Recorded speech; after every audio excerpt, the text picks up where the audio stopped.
चलिए आज की इस वीडियो में हम लोग क्लास 10th के लिए साइंस एंड विज्ञान का most important VVI objective question को लेकर के आए हैं, जो कि आप लोग एग्जाम के लिए काफ़ी इंपॉर्टेंट है और बहुत सारे क्वेश्चन जो है आप लोग एग्जाम में डायरेक्ट यहीं से पूछे जाएंगे। हम लोगों का टारगेट है कि आप सभी इस बार एग्जाम में 400 प्लस नंबर को लेकर के आएँ, इतना हम लोगों को टारगेट लेकर के चलना है।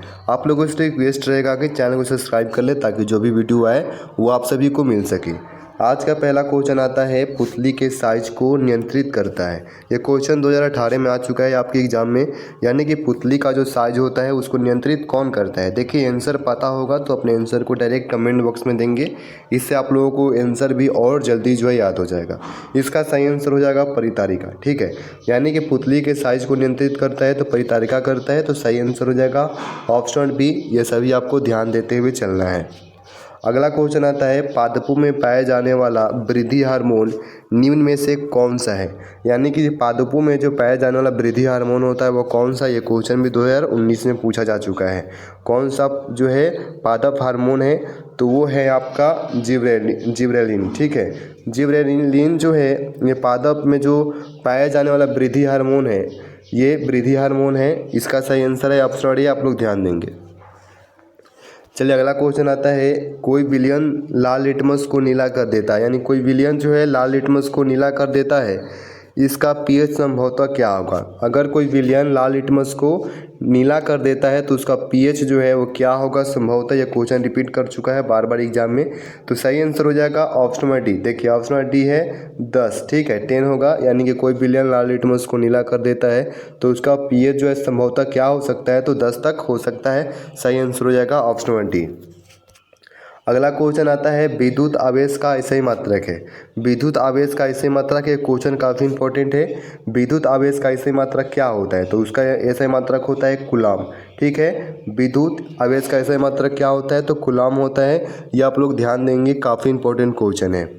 अगला क्वेश्चन आता है, एसिटिक अम्ल का तनु विलयन के बारे में कौन सा अवलोकन सत्य है। यानी कि एसिटिक अम्ल का जो तनु विलयन के बारे में कौन सा अवलोकन जो है सत्य है, तो ये देखिए ऑप्शन ए, देखिए यह सिरका सी गंध देता है। यानी कि सिरका से गंध देता है, तो इसका सही आंसर हो जाएगा ऑप्शन ए। ऑप्शन ए जो है इसका सही आंसर हो जाएगा।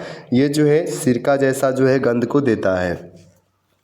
अगला क्वेश्चन आता है, निम्न में से कौन सा पदार्थ लेंस बनाने के लिए प्रयुक्त नहीं किया जा सकता है। यानी कि कौन सा पदार्थ है जो लेंस बनाने के लिए प्रयुक्त नहीं किया जा सकता है। देखिए जितने भी इंपॉर्टेंट क्वेश्चन है वो सभी क्वेश्चन को हम इस वीडियो में देख रहे हैं, आप लोगों को ध्यान में रखना है। तो देखिए ऑप्शन ए है जल। देखिए जल से जो है बनाया जा सकता है। जल से क्या है, तो जल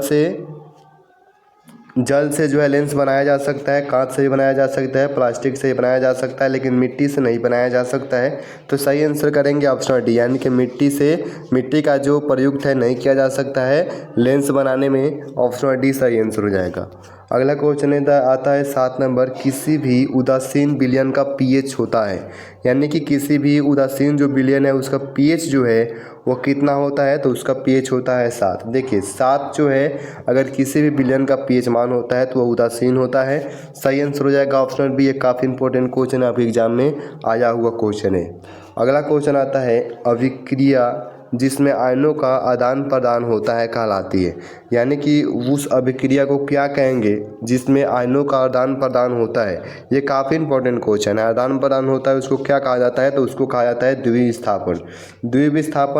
द्विविस्थापन का मतलब आयनों का आदान प्रदान दोनों जो है दोनों में होता है, इसको क्या कहा जाता है, द्विविस्थापन कहा जाता है। ये इंपॉर्टेंट क्वेश्चन है, ध्यान देंगे। अगला क्वेश्चन आता है, लिटमस विलयन बैंगनी रंग का रंजक होता है। यानी कि लिटमस विलयन बैंगनी रंग का रंजक होता है जो निकाला जाता है। वो कहाँ से निकाला जाता है, तो ये निकाला जाता है लाइकेन के पौधे से। कहाँ से निकाला जाता है, लाइकेन के पौधे से निकाला जाता है। तो सही आंसर हो जाएगा ऑप्शन बी। ये क्वेश्चन एग्जाम में आया हुआ है, इंपॉर्टेंट क्वेश्चन है। फिर से देख ले, लिटमस विलयन बैंगनी रंग का रंजक होता है, बैंगनी रंग का रंजक होता है जो निकाला जाता है, तो ये लाइकेन के पौधों से निकाला जाता है। अगला क्वेश्चन है, एक उत्तल लेंस की क्षमता एक वन डायोप्टर है जो उस लेंस की फोकस दूरी है, तो उस लेंस की फोकस दूरी क्या होगी। यानी कि अगर एक उत्तल लेंस है जिसकी क्षमता एक वन डायोप्टर है तो उस लेंस की फोकस दूरी क्या होगी, तो उस लेंस की फोकस जो दूरी हो जाएगी प्लस 100 cm। ठीक है, 100 cm जो उस लेंस की फोकस दूरी हो जाएगी।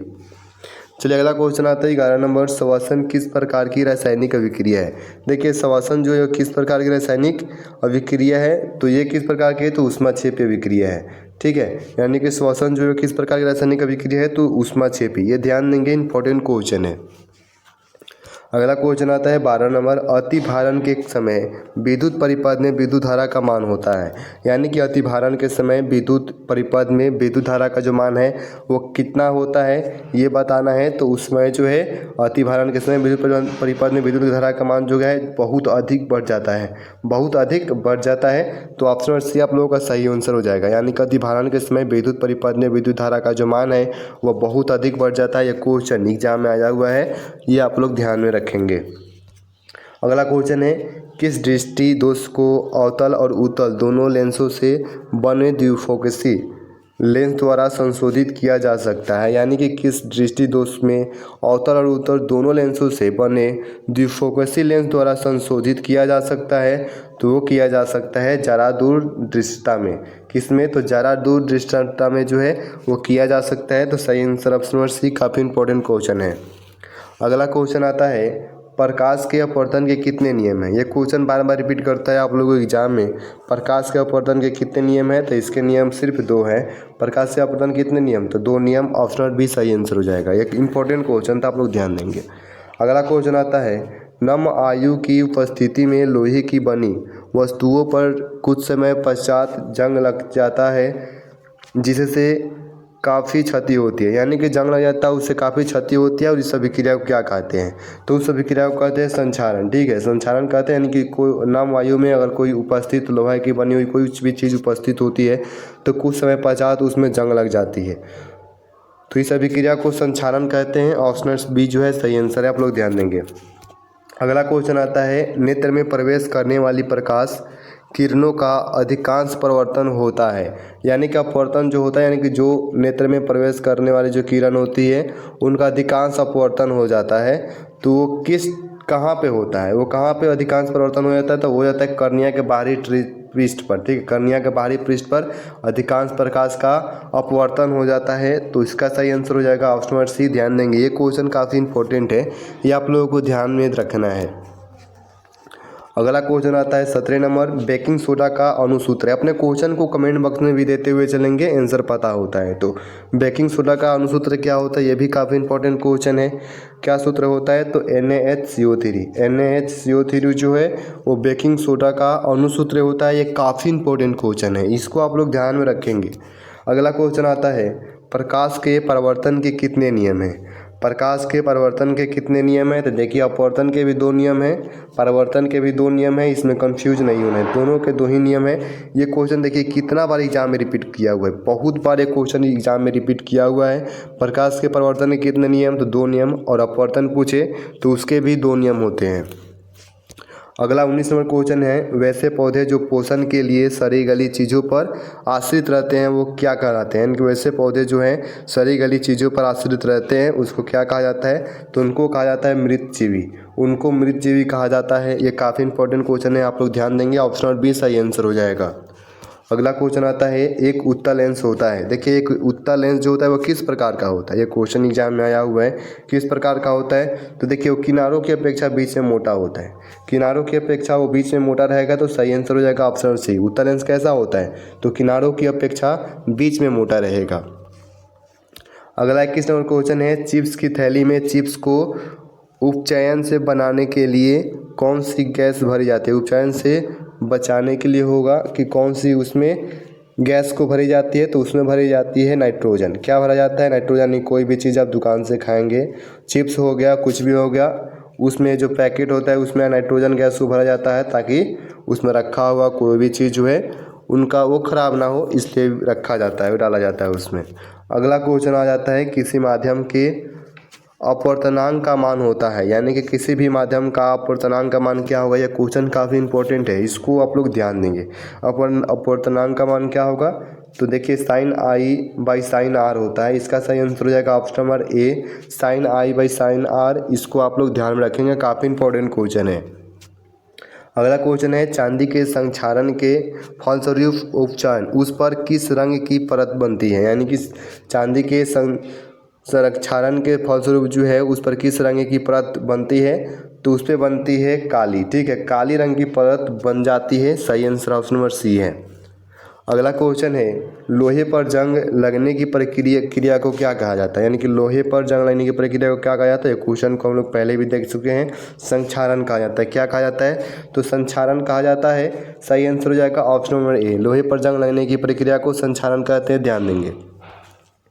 अगला क्वेश्चन आता है 25 नंबर, जब सूर्य का प्रकाश वायुमंडल से गुजरता है तो वायु के सूक्ष्म कण किस रंग के प्रकाश को अधिक प्रबलता से प्रकीर्णन करते हैं, यानी कि कौन सा रंग को जो है वो अधिक प्रबलता से प्रकीर्ण करते हैं, तो इसका सही आंसर आप लोगों का हो जाएगा नीला रंग का। ठीक है, नीला रंग का जो है वो परिवर्तन जो है वो प्रकीर्णन करते हैं, बहुत ज़्यादा करता है, तो सही आंसर हो जाएगा ऑप्शन बी, नीला। चलिए 26 नंबर क्वेश्चन है, मानव आहार नाल का सबसे लंबा भाग है, यानी कि मानव आहार नाल जो होते हैं उसका सबसे लंबा भाग कौन सा होता है। काफ़ी इंपॉर्टेंट क्वेश्चन है। तो वो छोटी आंत जो होती है मानव आहार नाल की सबसे लंबी भाग होती है, तो सही आंसर हो जाएगा आप लोगों का ऑप्शन नंबर सी, ध्यान देंगे, काफ़ी इंपॉर्टेंट क्वेश्चन है। चलिए अगला क्वेश्चन आता है, सोलर कुकर में प्रयोग किया जाता है। देखिए सोलर कुकर जो है उसमें किस दर्पण का प्रयोग किया जाता है, तो उसमें किया जाता है अवतल दर्पण का प्रयोग। किस दर्पण का, अवतल दर्पण का प्रयोग किया जाता है। ये क्वेश्चन काफ़ी इंपॉर्टेंट है। इसका सही आंसर ऑप्शन नंबर ए हो जाएगा, अवतल दर्पण का प्रयोग किया जाता है किसमें, तो सोलर कुकर में। ये आप लोगों को ध्यान में रखना है। अगला क्वेश्चन आता है, प्रकाश संश्लेषण द्वारा किसकी प्राप्ति होती है। प्रकाश संश्लेषण द्वारा जो है वो किसकी प्राप्ति होती है, तो वो प्राप्ति होती है ग्लूकोज की। ग्लूकोज की प्राप्ति होती है, काफ़ी इंपॉर्टेंट क्वेश्चन है। यानी कि प्रकाश संश्लेषण द्वारा किसकी प्राप्ति होती है, तो ग्लूकोज की प्राप्ति होती है। ऑप्शन नंबर सी जो है इसका सही आंसर है, काफ़ी इंपॉर्टेंट क्वेश्चन है। अगला क्वेश्चन आता है, कौन अंतःस्रावी और बाह्यस्रावी ग्रंथि जैसा कार्य नहीं करता है। कौन जो है अंतःस्रावी और बाह्यस्रावी ग्रंथि जैसा कार्य नहीं करता है, तो वो है पीयूष ग्रंथि। देखिए पीयूष ग्रंथि जो है ये अंतःस्रावी और बाह्यस्रावी ग्रंथि जैसा कार्य नहीं करता है, तो सही आंसर आप लोगों का ऑप्शन नंबर बी हो जाएगा। और आज का लास्ट क्वेश्चन आता है, वायुमंडल में प्रकाश का कौन सा रंग अधिक प्रकीर्णन करता है। वायुमंडल में प्रकाश का कौन सा रंग जो है अधिक प्रकीर्णन करता है, तो पहले भी इस क्वेश्चन को देखे हैं, नीला रंग को। ठीक है, नीला रंग का जो प्रकीर्णन वह सबसे अधिक हो जाता है वायुमंडल में, तो सही आंसर ऑप्शन डी हो जाएगा। और काफ़ी इंपॉर्टेंट क्वेश्चन है।